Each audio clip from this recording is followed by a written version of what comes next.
Hey, second grade, Mrs. Barhorst here. We are ready for phonics, lesson 18. And we're going to start by reviewing some sounds with a little bit of bingo. So get ready. Here we go. We're going to repeat.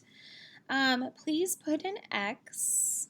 Cover the initial sound with an X of shirt. Repeat shirt. Very good. Cross it out. Don't peek at me if you want to do it by yourself, okay? All right, cover the final sound that you hear in punch. Repeat punch. Good, like cheese. Cross it out. Cover the vowel sound that you hear in snap. Snap. Repeat. Cross it out. Cover the final spelling you hear in box. Repeat box. Good, like fox.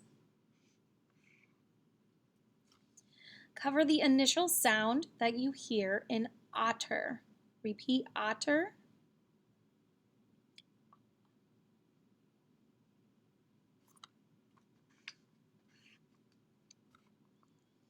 Cover the initial sound that you hear in the word there. There. Repeat there.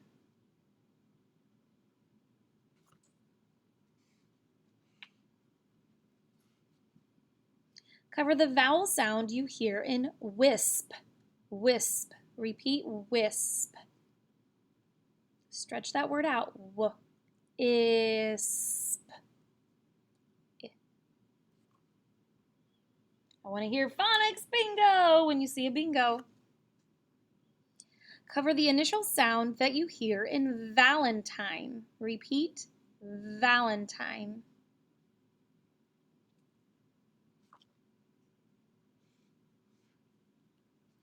Cover the initial sound you hear in number. Repeat number. Good, like nest. Cover the final spelling that you hear in clock.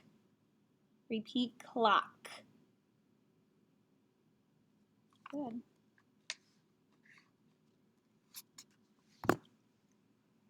I hope I hear sight word, or not sight word bingo, phonics bingo. Phonics bingo. Take a look. You will see, let me get another color here. You have a diagonal line all the way down. Phonics bingo. Nice job reviewing your sounds while playing the game of bingo today. We're going to go ahead and review some words. Words that follow our phonics rules that we've learned so far. These are so thin, my marker went through. Sorry, guys. Let's take a look at number 1. I'd like you to write the word them. Repeat them. Like feather. Go ahead and finish. All right, check with me. You should have written down T-H-E-M. Number 2. Number 2 is inch. Repeat inch. Okay. Inch. One sound, 2 letters because it's a digraph. You should have inch, I-N-C-H. The next word, number 3, is rash. Repeat rash. I hear a digraph in the final position there. Go ahead and write it. Check with mine. R-A-S-H. Shh. Like shark. All right, moving on to our sight words today, ones that you have to memorize by sight. They're also called high-frequency words because they're in a ton of books. 75% of most books are made up of your sight words. Number 4, together. Together. Remember your helpful hint. It's not really phonics related, but to get her is going to help you with the word together.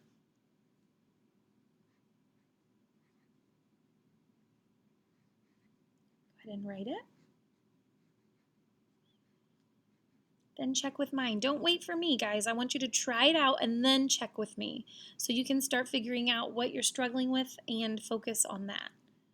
Okay, if you have to erase, erase. That's okay. Go ahead and fix it if you need to. This number 5 was tough for me in 2nd grade. This is number 5, tomorrow. Repeat. Tomorrow. Good. Go ahead and write it.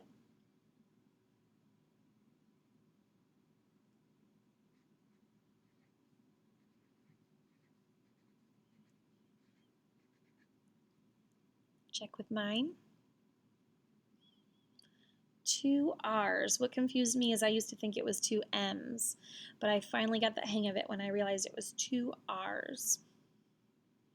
And the last word should be easy for you. It's in both of the sight words we've already written, the word to. I go to the store.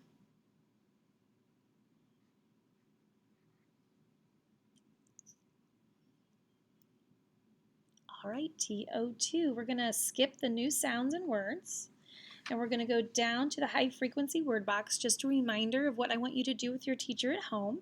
I want you to say, spell, and say. I know it says read and spell, but I like to do it an extra time. So her, H-E-R, her. I like to bring it all back together.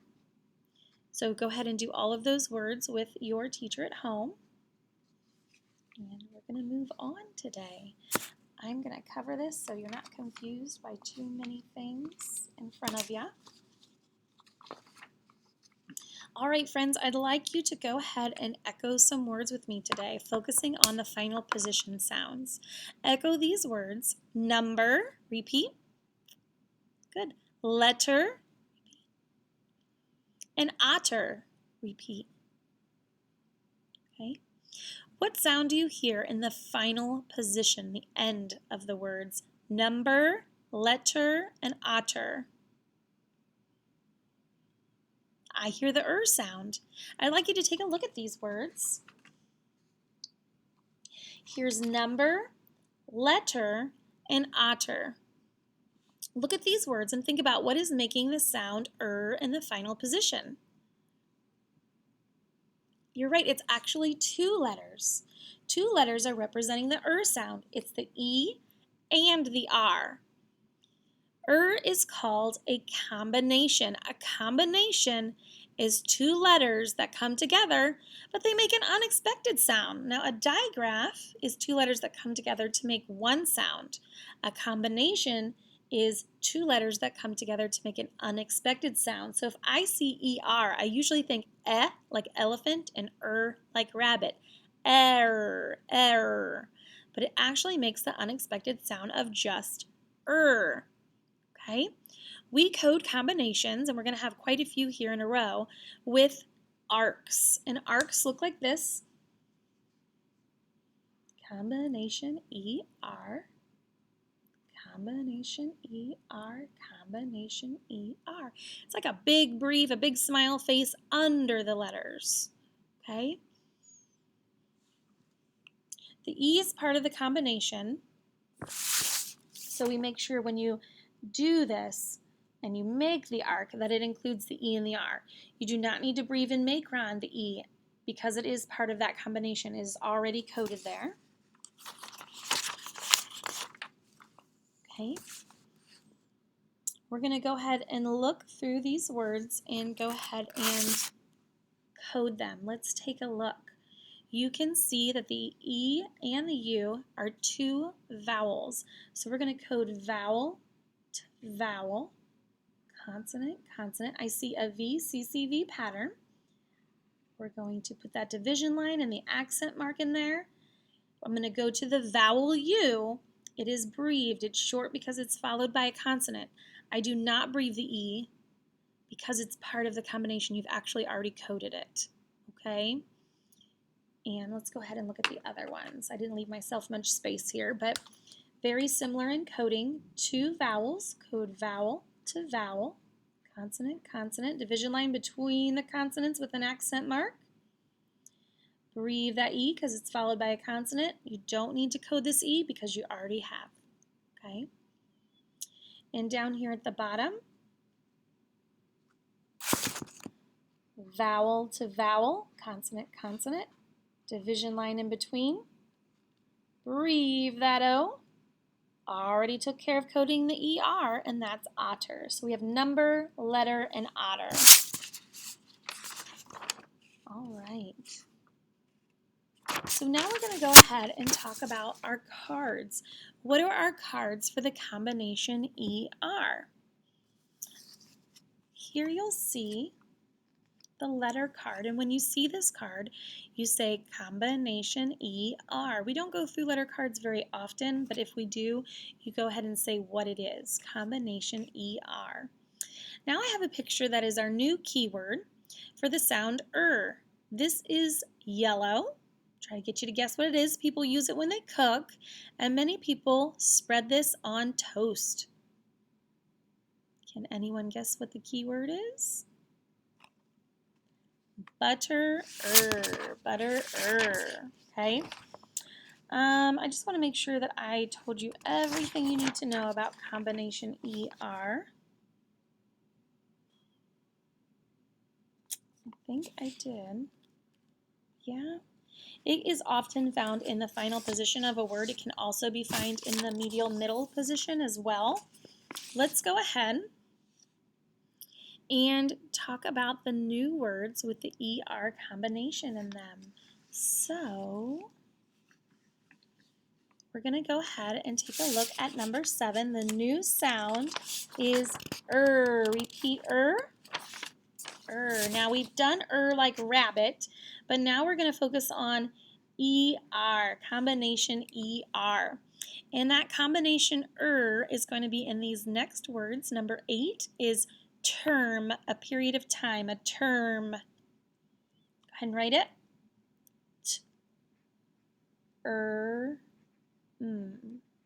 Now, because you don't really hear that E, I just want to give you a helpful hint. When you're sounding out this word, you might have just heard the T, the R, and the M.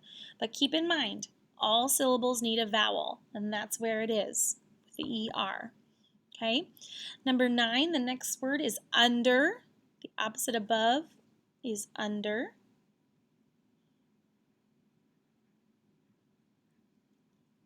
You can repeat under and write it. All right, UNDER is under. And the last word with that combination ER we're going to talk about today is after. Repeat after. After. When in the final position, if you hear it's going to be ER. You're not just going to have an R at the end of a word. Okay? We're also going to take a look at some other words that you're going to be coding today, just to have you keep in mind a little review. Here are some words that I'd like to code with you before we code today as a nice review before the worksheet. So let's take a look at CROSS. CROSS has a short vowel because a consonant is right after, and it needs a K back. Now I know that the sounds are cross. Okay, we sit crisscross applesauce at the carpet. Okay. All right, in this next word, you'll see HE. The E has no consonant afterwards. It's macron and accented. Now I know it's he. Okay, he. Now THIN, I see the digraph TH. I see a breathed I that I need because it's followed by an N. Thin or thin. It's not voice, so thin. Very good. And here, this last one, I see combination ER in the middle. And I know this is berg, like an iceberg. Okay? All right, now let's go ahead and get to the worksheet of the day. We're going to take a look at number 1. Number 1 is PERCH.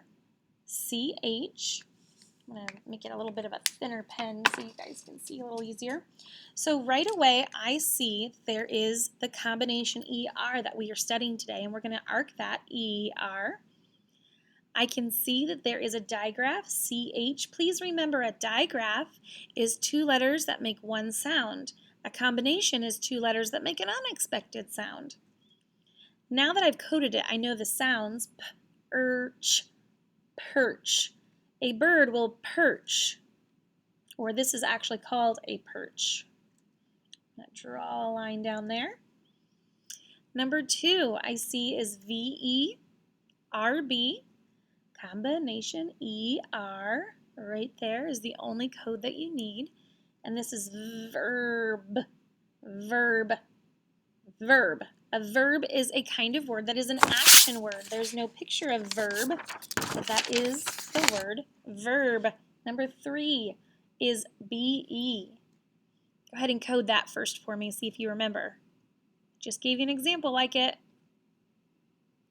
I hope you macroned it and you accented it. This word is bee.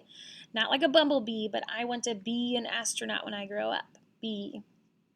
No picture of that one. Number 4, I can see there's 6 letters and there's 2 vowels. Right away when I see that there's more than one vowel, I'm going to code vowel to vowel. Those T's are consonants. Division line between them. Accent the first syllable. Combination ER right there. I still code the vowels, but I don't code it with a breathe and a macron over here anymore because it's part of a combination. I do breathe this vowel, U, because it's followed by a consonant. Now I know that I can sound this word out. Butter, butter. And that's our key word, butter, and there's a picture of it. Number 5. Number 5 is a pretty large word as well. I can see that there are 2 vowels, so I'm going to code vowel to vowel. Consonants in between. I see now that that is a VCCV word. If I come to that word in a book and I don't know what it is, I can code it out. Study the sounds. Get the division line in there and the accent mark. Breathe the U. Combination ER. There's one more. Do you see it? Say it if you see it. Good. Digraph TH. Thunder. Thunder. Thunder. I think it's definitely thunder. Thunder. Like lightning and thunder. No picture of thunder. Number 6. C-L-E-R-K. Combination ER. I see it right away. There's one more, the one I always forget, guys. Do you remember? K back that C. Clerk. Clerk. Really quickly. Clerk is the word, like when you're at Walmart and you ask the clerk when you're checking out how much something costs. Okay? And we're going to move down to the RUW section. We are going to make sure that we get our RUWs down. So I'm going to go ahead and look at number 7 right next to the period. I'm going to put my little RUW checklist there. And I'm going to do that next to number 8. Right next to the question mark. Number 9. And we're doing this together a lot, but eventually I'll let you do it on your own and then you can check with me. I'll pause the video. Okay, get all those RUWs. That's your little checklist to help ya. And let's go ahead and read about Hunter. Ready, go. Hunter has a splinter in his hand. Read with me. The splinter is thin and black. It cut his skin. He will have to get help from his sister. We just coded this word thin. If you're not sure what that is, you can code it right there on your paper, thin. Okay, now I want you to read it on your own.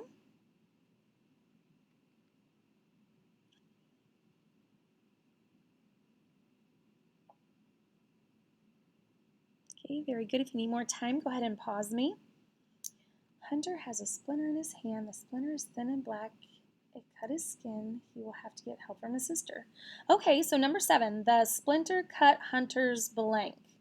Well, I read. Let's go back into the text and see if we can cite text evidence. The splinter cut Hunter's blank. Cut Hunter's blank. It cut his skin. Here's the word cut. It cut his skin. Skin. So I underlined in the story, I'm going to write the word skin, and I don't even need to sound it out because it's right there in the story. Cross out my W. And we are correct and ready to roll. Who will help Hunter? We read help Hunter. That word help was in here somewhere. I'm going to scan through. He will have to get help from his sister. There it is. Help from his sister. So I underlined. I'm going to cross that out. And now let's write. His dad? Nope. His sister, I think. And his hand? Nope. So yep, definitely sister. I'm going to write in the bubble and cross out my W. Good job citing text evidence on that one. Number 9. Is the splinter thick and black? I remember it describing it, but I don't think it said thick. Let's go back in the story. I remember black was up there. The splinter is thin and black. The splinter is thin and black. Is it thick and black? We read, we underlined, and the answer is no. It's not thick and black, it's thin and black, and we underlined it right there. So no is where we're going to write and cross out our W. I'm going kind of quickly because I got to pick up my students in art in a minute. Number 10.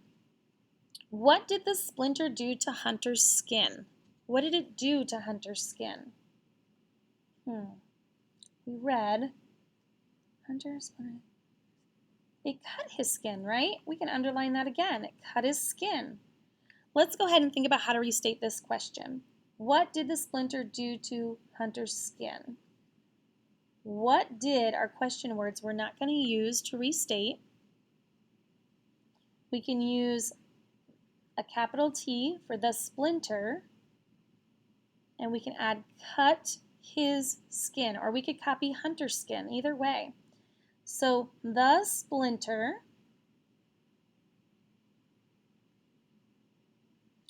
cut, I can write Hunter, or I can replace it with the pronoun him, his. The splinter cut Hunter's skin. Statement, so a period. I'm answering the question. So I was able to use words from the question and words from the story to help me answer the bottom question. I'm going to try to tilt that for you a little bit. Oh, it goes the wrong way. There. The splinter cut Hunter's skin. And that's all your answers today. So super listening. Make sure if you need more practice to take a look at the back. If you need more coding practice, do the coding part. If you need more practice with your RUW, just do the bottom part. If you need practice with everything and your teacher at home says to do with the back, please feel free to do the back. Thank you guys. Happy phonics. I'll see you tomorrow.